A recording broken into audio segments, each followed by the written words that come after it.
Burkina Faso, a nation in the heart of West Africa, rich in culture, history, and resilience, yet for decades, trapped in cycles of poverty, corruption, and neglect.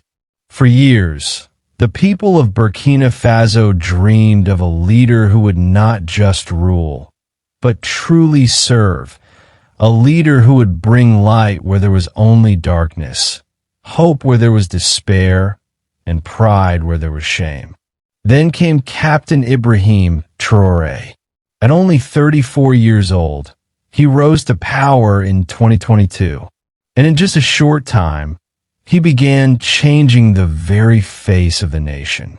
Today, we will take you on a journey of before and after, a journey of how Burkina Faso is being reborn under a young revolutionary leader.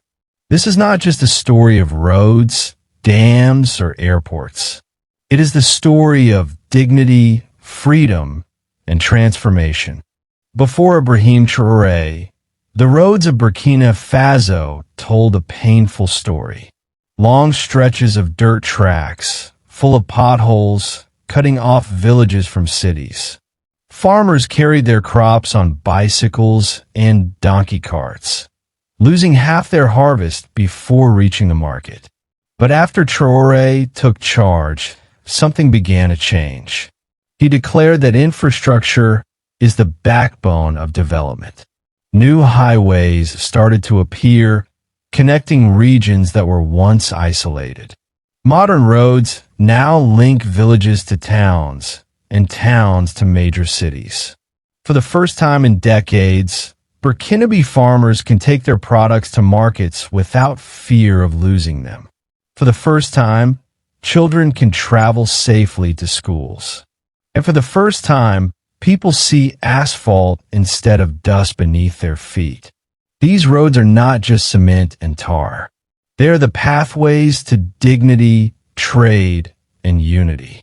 Before Traoré, education in Burkina Faso was a privilege, not a right. Villages had schools with broken benches, no textbooks, and overcrowded classrooms. Many children dropped out by the age of 10, forced into farming or labor. But Ibrahim Traoré believes that the future of the nation lies in the hands of its youth. He has launched projects to build new universities, expand schools, and create technical institutions across the country. Now, classrooms are no longer just dusty huts. They are modern, bright, and full of energy. University campuses are rising, where young men and women can study engineering, medicine, and technology without leaving their homeland. Education is no longer a distant dream. It is becoming a living reality.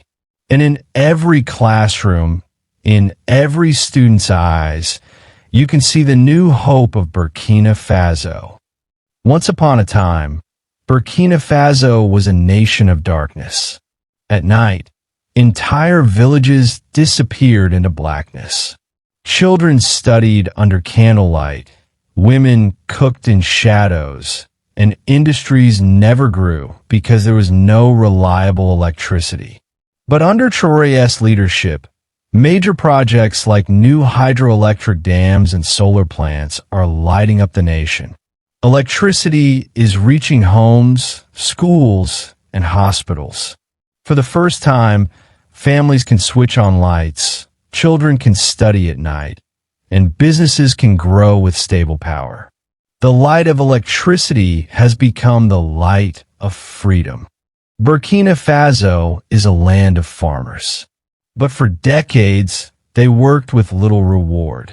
Old tools, dependence on rain, and foreign companies taking most of their harvest left villages hungry. Traoré decided this must change. He has invested in modern irrigation systems, farming machinery, and policies that keep land in the hands of locals. Farmers now grow more food than ever before.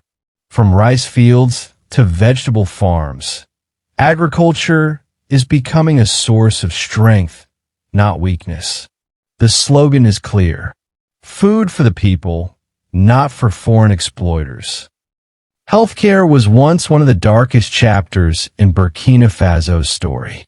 Hospitals lacked doctors, medicines, and even electricity.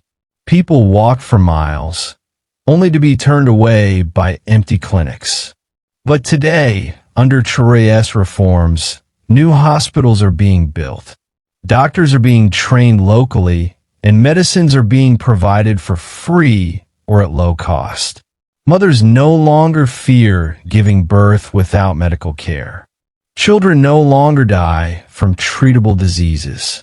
The health of a nation is the true wealth of a nation, and Burkina Faso is finally beginning to heal. Perhaps the greatest transformation of all is not in roads, schools, or dams, but in the hearts of the people. Before Traoré, Burkina Faso's sovereignty was in question. Foreign powers control the minds, the military, and even the economy. The nation felt like a prisoner in its own land. But now a new spirit is rising. Under Ibrahim Traoré, Burkina Faso is reclaiming its dignity. The youth proudly wave their flag. The people chant slogans of unity. And across Africa, his name echoes as a symbol of resistance against neocolonialism. This is the new Burkina Faso, strong, independent, and unafraid to stand tall. So when we ask, what has changed in Burkina Faso? The answer is everything.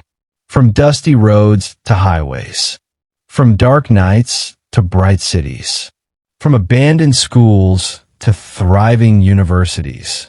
From hunger to hope. From dependency to dignity. This is not just development. It is a revolution. It is the rebirth of a nation.